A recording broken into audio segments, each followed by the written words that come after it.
They met on the street in Würzburg, Germany, where he was stationed. She was 18, working as a secretary. He described her as pleasant, comfortable. She described him as funny, very different.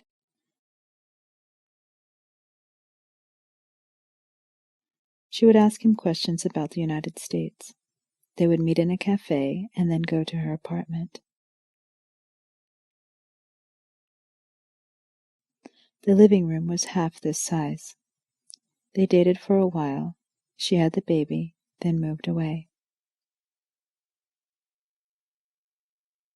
Prior to coming to Woodstock, I was working with collage, and I was gleaning, books that I would find in thrift stores, and a lot of those books that I was drawn to were sociology books or history or things that dealt with biology or police administration, or like books that had images of certain kinds of weapons. And so I was making my own interventions in those pages that I would rip out of those books.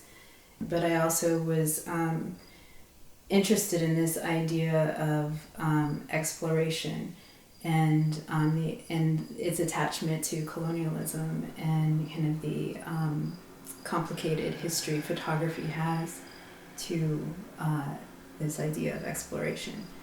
There was a book that I found that specifically talked about photography and exploration and the history of photography's relationship, and I've been interested in ethnographic photographs and the complexity of the camera and the people involved in those images. So basically I've been dismantling these guns and reconfiguring them and thinking about like my relationship to these weapons, kind of how they manifest in pop culture, how they manifest in it's particularly like what has been going on recently with what has been going on since the history of the United States, but has had more attention recently. I think there are certain times where I want to see a body in motion, or I want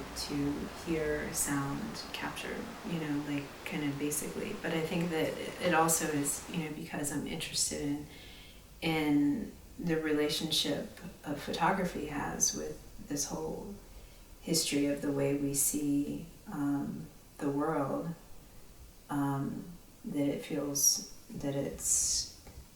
it just feels like it's a way that I can articulate those ideas.